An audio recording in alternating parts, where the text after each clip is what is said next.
बाबा साहब के कार्यों के बारे में भावी पीढ़ी के साथ साथ आगे बढ़ने के बारे में भी बताता है। जितना हम उनके बारे में जानते हैं उतना ही हम उनका सम्मान और आदर करते हैं। तो बहुत ही महत्वपूर्ण है कि बाबा साहब की दृष्टि को पहचाने और समान तथा न्यायपूर्ण समाज के लिए प्रयास करें।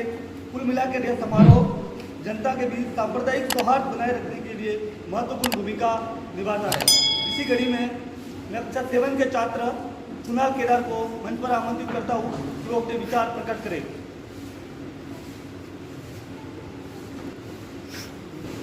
Good morning to all. I am Kunal Kedar presenting today speech on Dr. B.R. Ambedkar. Dr. B.R. Ambedkar was born on 14th April 1891 in Mahoo, Madhya Pradesh. He cleared matriculation from the Eastern High School in 1908. Studied economics from the Columbia University, New York.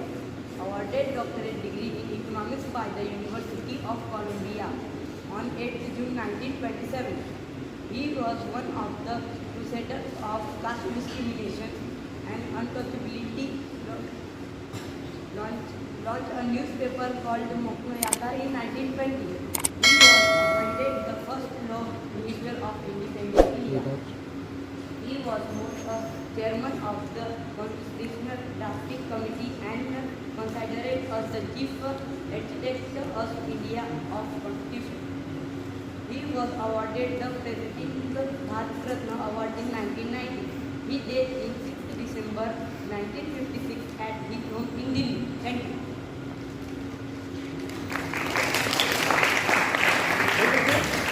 आगे सिद्धि Jain class 7 की छात्रा। सुप्रभात, मैं सिद्धि जैन आप सभी को doctor Bhimrao Ambedkar के बारे में जानकारी देना चाहती हूँ। डॉक्टर भीमराव अम्बेडकर एक महान अर्थशास्त्री, न्यायवादी, राजनेता और समाज सुधारक थे। डॉक्टर भीमराव अम्बेडकर को बाबा साहेब के नाम से भी जाना जाता है। हम उन्हें भारतीय संविधान के शिल्पकार भी कहते हैं।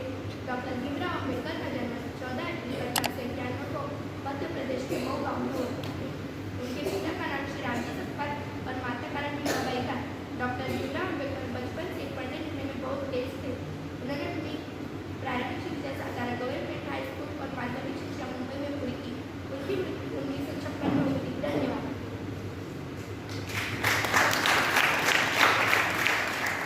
उन बच्चों ने बहुत अच्छी तरीके से अपने विचार प्रकट किए। मैं आज के एमओडी मैडम को बुलाना चाहूँगा मंच पे कि वो आए और वो भी अपने विचार प्रकट करें। अध्यक्ष महोदय आणि इथे उपस्थित सर्व मान्यवर आणि बाबासाहेबांचे सर्व अनुयायी, प्रथम डॉक्टर बाबासाहेब आंबेडकर यांच्या प्रतिमेला अभिवादन करून मी माझ्या सुरुवात करते। आज 6 डिसेंबर डॉक्टर बाबासाहेब आंबेडकर यांचा महापरिनिर्वाण दिवस। नमन त्या पराक्रमाला, नमन त्या देशप्रेमाला, नमन त्या महापुरुषाला, नमन आपल्या बाबासाहेबांना। जगभरातील करोडो लोकांच्या मनावर ज्यांनी आपल्या विचाराने, कार्याने, कर्तृत्वाने राज्य केले असे युग पुरुष बोधिसत्व भारतरत्न डॉक्टर बाबासाहेब आंबेडकर यांचा आज महापरिनिर्वाण दिन। डॉक्टर बाबासाहेब आंबेडकर यांचे 6 डिसेंबर 1956 रोजी दिल्ली येथे निधन झाले। त्यांच्या दुसऱ्या दिवशी 7 डिसेंबर रोजी मुंबईतील चैत्यभूमी येथे त्यांच्यावर बौद्ध पद्धतीने अंतिम संस्कार करण्यात आले। म्हणूनच दरवर्षी 6 डिसेंबरला महामानवाला अभिवादन करण्यासाठी देशभरातून लाखो अनुयायी दादरच्या चैत्यभूमीवर दाखल होतात। डॉक्टर बाबासाहेब आंबेडकरांनी अस्पृश्यतेची वागणूक मिळणाऱ्या प्रत्येकासाठी न्याय मिळवून दिला। जातीय भेदभाव करणाऱ्यांविरुद्ध लढा दिला। दलित समाजातील प्रत्येकाला मानाने जगण्याची शिकवण दिली। डॉक्टर बाबासाहेब आंबेडकरांनी आयुष्याच्या सुरुवातीला खडतर मेहनत केली, खूप अन्यायही सहन केला, अनेक संकटांना ते सामोरे गेले। त्यांनी कोणालाही जमणार नाही अशी क्रांती करून दाखवली। ज्या बाबासाहेबांना या देशात शिकण्यासाठी पुस्तक दिले जात नव्हते, त्याच बाबासाहेबांनी एक असे पुस्तक लिहिले की त्याच पुस्तकावर आज आपला भारत देश हा चालत आहे, ते म्हणजे भारतीय राज्यघटना। हवा वेगाने नव्हती, हवेपेक्षाही त्याचा वेग होता। हवा वेगाने नव्हती, हवेपेक्षाही त्याचा वेग होता। अन्यायाविरुद्ध लढण्याचा त्यांचा इरादा नेक होता। अशा रामजी बाबांचा लेख भीमराव आंबेडकर लाखात नाही तर जगात एक होता, जगात एक होता। अशा थोर महात्म्यास माझे कोटी कोटी प्रणाम। जय भीम, जय भारत। धन्यवाद मैडम। आगे मैं मंच पर श्रीमान राहुल सर को बुलाना चाहूँगा कि वो बाबा साहब के जीवन कार्य और उनके जीवन पर प्रकाश डालें। श्रीमान राहुल सर।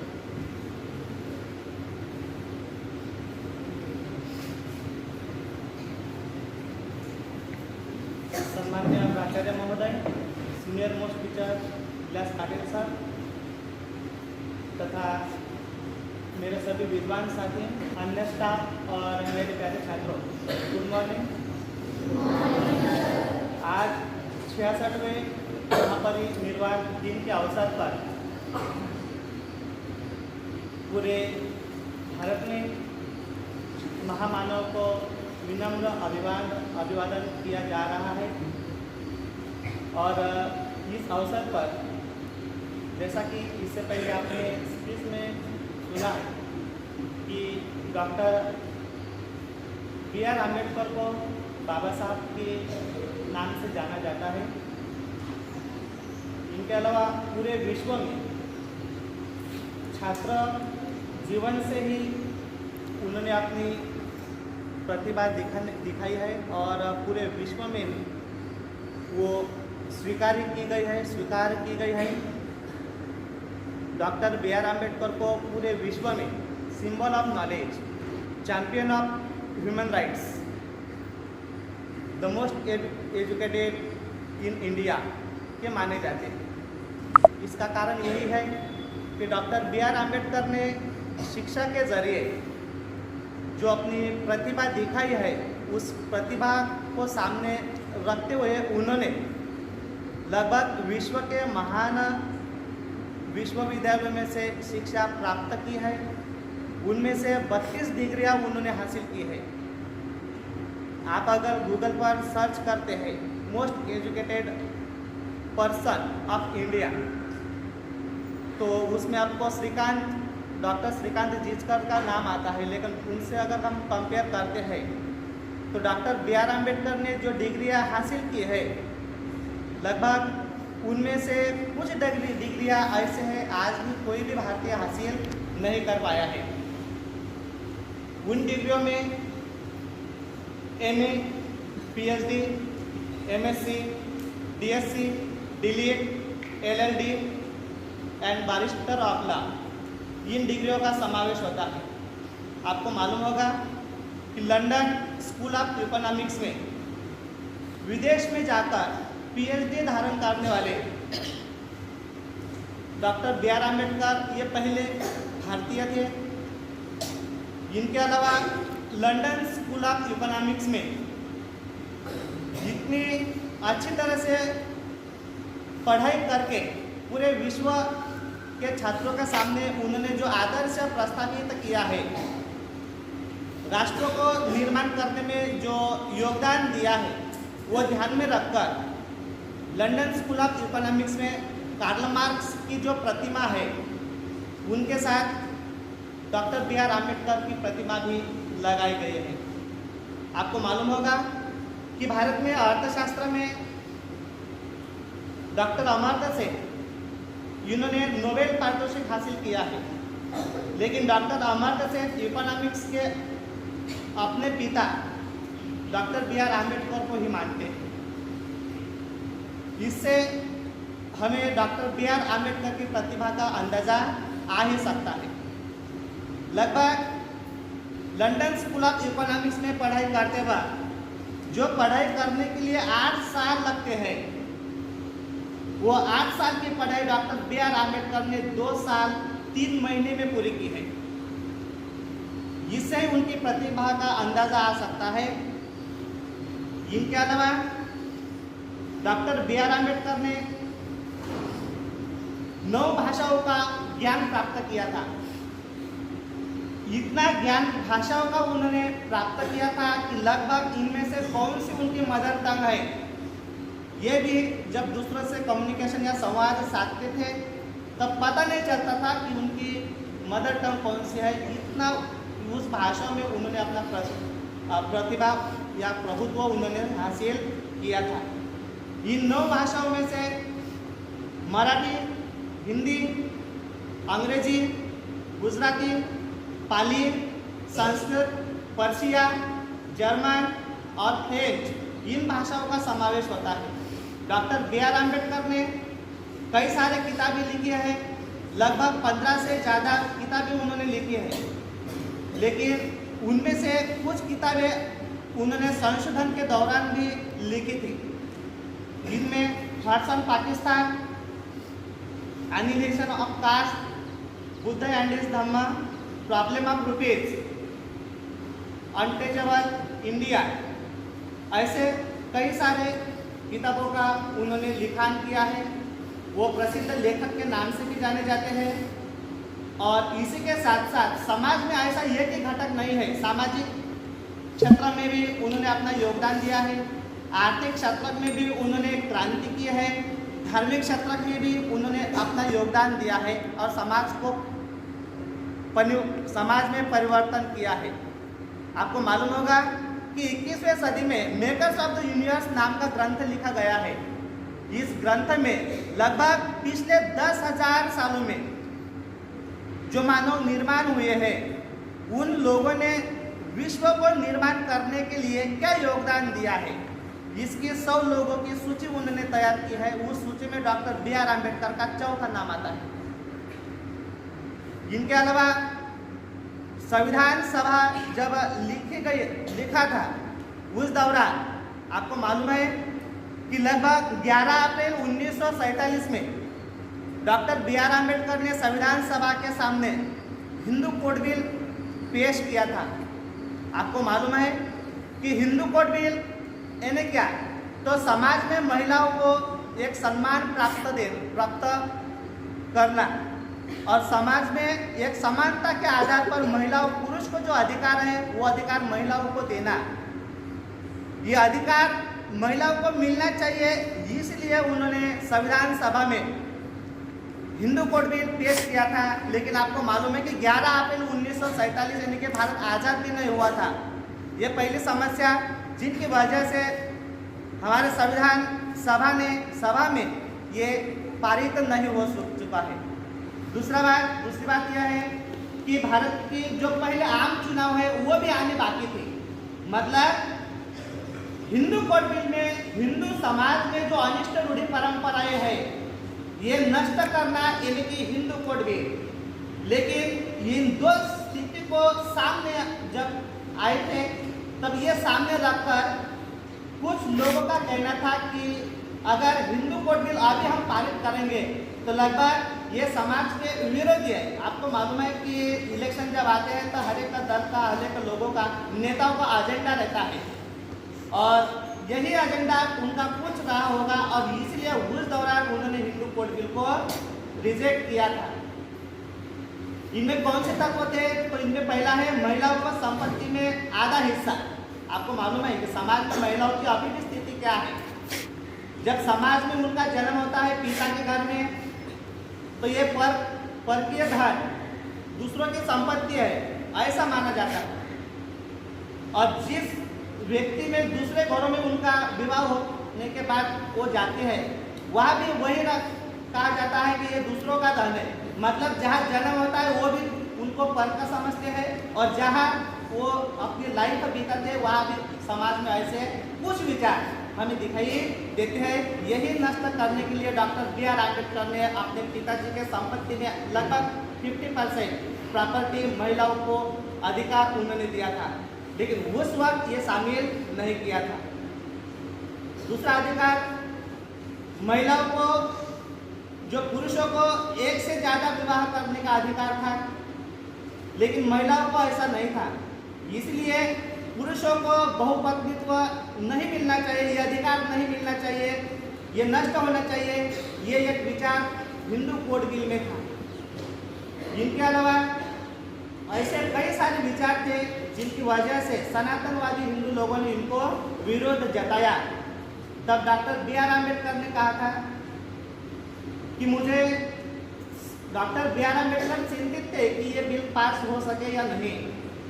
तो उस वक्त उन्होंने कहा था कि मुझे दिलचस्पी है भारत के संविधान लिखने की और मुझे खुशी भी है कि ये हिंदू कोड बिल पास होने की।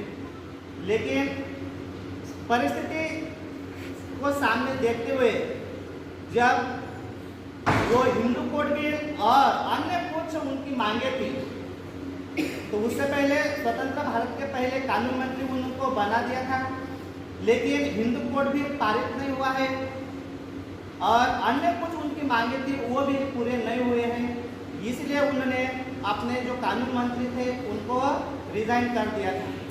आपको मालूम है कि समाज में परिवर्तन लाने के लिए समाज में जब हिंदू लोगों को ही हिंदू के तौर पर समानता नहीं मिल सकती है, समाज में ऐसी कुछ परिस्थिति थी। आपको मालूम है कि डॉक्टर बी आर अम्बेडकर ने ऐसे लोगों को अधिकार प्राप्त कराने के लिए कई प्रकार के आंदोलन भी किए हैं, जिसमें महाटका सत्याग्रह है, जो इनके अलावा कालाराम मंदिर सत्याग्रह है। आपको मालूम होगा कि ये मंदिरों में भी प्रवेश करने का जिस तरह से कि हम अपने 10वीं के कक्षाओं के बच्चों ने पढ़ा है कि महात्मा गांधी जी अस्पृश्यों को हरिजन मानते थे, यानी कि ईश्वर के पुत्र। लेकिन ऐसे ही ईश्वर के पुत्रों को मंदिर में जाकर ईश्वर की पूजा अर्चा करने का अधिकार नहीं दिया था। इसलिए डॉक्टर बी आर अम्बेडकर ने कालाराम मंदिर का भी सत्याग्रह किया है। मजदूर, कामगार, इनके लिए भी कई सत्याग्रह किए हैं और इसलिए समाज के हर एक घटक में उन्होंने अपना योगदान दिया है। जैसे कि पहले आपने सुना है कि डॉक्टर बी आर अम्बेडकर को भारतीय संविधान के निर्माता माना जाता है, लेकिन ये उनकी पहचान काफ़ी नहीं है, क्योंकि राष्ट्र निर्माण में उनका पहला नाम आता है। इसका कारण यही है कि समाज में हर एक घटक को जो अधिकार मिलते हैं, उन अधिकारों को सुनिश्चित करने का कार्य डॉक्टर बी आर अम्बेडकर ने किया है। और आपको जैसे कि मालूम है कि 6 दिसंबर 1956 में डॉक्टर बी आर अम्बेडकर का दिल्ली में जो महापरिनिर्वाण हुआ है और मुंबई में उनको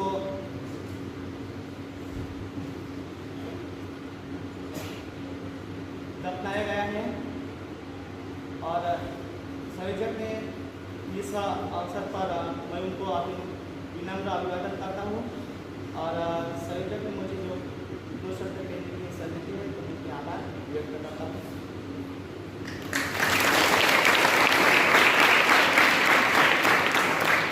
धन्यवाद राहुल सर, आपने बाबा साहब के जीवन पर पूर्ण रूप से प्रकाश डाला। मैं माननीय प्राचार्य महोदय को मंच पर आमंत्रित करूँगा कि वो हम बाबा साहब के जीवन से विद्यार्थी जीवन के रूप में किस तरीके से प्रेरणा ले, वो मैं एड्रेस करें। श्रीमान प्रिंसिपल।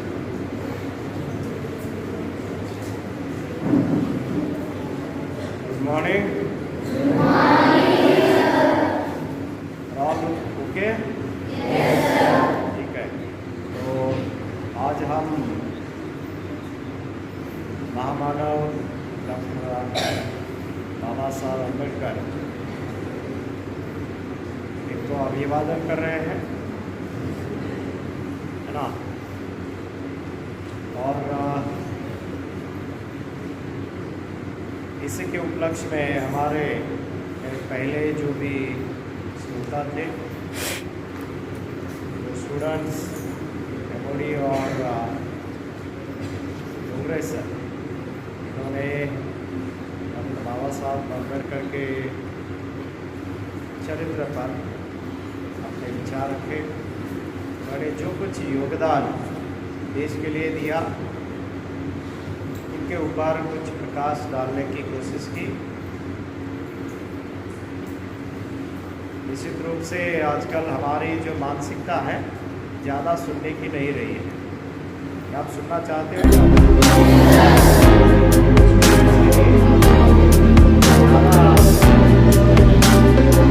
तो उनके अगर कुछ गुण हम लोग लेना चाहे तो वो गुण है कि बाबा साहब एक वोरासियस रीडर थे, है ना। क्या थे? वोरासियस रीडर। उनका वाचन जो था ये बहुत ज़्यादा था, है ना। व्यक्ति कभी भी बड़ा या छोटा होता है तो उसके पीछे उसका कोई अच्छा गुण होता है, और वो है कि रीडिंग। एक बहुत अच्छे रीडर वो रहे हैं, है ना। लंदन से जब वो वापस आ रहे थे तो उन्होंने क्या कुछ लाया था है ना, तो जहाज से उन्होंने किताबें लाई ओके। उनके घर में अगर सबसे बड़ा कमरा कोई था तो सबसे बड़ा कमरा लाइब्रेरी का था, है ना। घर में हमारे लाइब्रेरी होती है ना। तो ये बहुत कम आज दिखाई देता है। हम भगवान के लिए छोटा सा मंदिर ज़रूर बनाते हैं, है ना। घर में हमारा एक छोटा सा किचन होता है, एक अच्छा खासा सबसे बड़ा अगर आज कोई हो तो हमारा कहते हैं कि मास्टर बेडरूम, है ना। क्या होता है? Master bedroom. तो हमारे जो धारणाएं हैं खुद को बनाने के, है ना, खुद को प्रोजेक्ट करने के, वो कहीं बदल रहे हैं। लेकिन एक विद्यार्थी के रूप में, एक अच्छे व्यक्ति के रूप में, जिसके कारण हमारी पर्सनालिटी बनती है, उसका सबसे बड़ा अगर आधार कुछ हो as a student, as a, है ना, अच्छा व्यक्ति, तो वो हो सकता है बीइंग अ गुड रीडर। और विद्यार्थी का सबसे बड़ा गहना अगर क्या कुछ हो तो होता है कि अच्छा विद्यार्थी वाचक होना चाहिए, है ना, गुड रीडर होना चाहिए। Whether you will be a voracious reader और नॉट, है ना। लेकिन आप एक अच्छा वाचक बने जिससे आपका व्यक्तिमत्व अच्छा बन सकता है और जिससे आगे जाकर आप एक अच्छे व्यक्ति उभर सकते हैं, सक्सेसफुल व्यक्ति बन सकते हैं, राइट। तो उसके लिए आपको ज़रूरी है कि एक अच्छा रीडर बने। और बाबा साहब के अगर व्यक्तिमत्व से आप कुछ ले सकते हो तो एक अच्छा रीडर बनिए, है ना। क्योंकि रीडर ही, है ना, जो कोई अच्छा रीडर है वो अच्छा लीडर भी बन सकता है। क्योंकि आपको केवल पढ़ाई करके, पढ़ाकर, है ना, सरकार जो कुछ इतनी सारी योजनाएं आपके लिए बना रही, इतनी सारी सुविधाएं दे रही है, तो आज आप रीडर रहे, है ना। और आज के अच्छे रीडर कल देश के लीडर, और ये देश का लीडर तभी अच्छा हो सकता है जिसके पास कोई ज्ञान हो, है ना, जिसके पास कोई अच्छा नॉलेज हो। और वही आज का रीडर कल का लीडर बन सकता है। और वो लीडर अच्छा लीडर हो सकता है। लीडर समझते हैं? निर्भय, जिसको किसी का डर नहीं है ना, ऐसा लीडर, वो लीडर होना चाहिए, है ना। लीडर समझते हैं? निर्भयी, है ना, भय से मुक्त। वही देश का अच्छा शासन चला सकता है, देश को दिशा दे सकता है। ओके, तो मैं चाहूँगा कि आज आप लोग अगर कुछ इस प्रसंग से कुछ लेना चाहते हैं, बाबा साहब के गुणों में से, उनके चरित्र से कुछ लेना चाहते हैं, तो be a very good reader. Okay, thank you.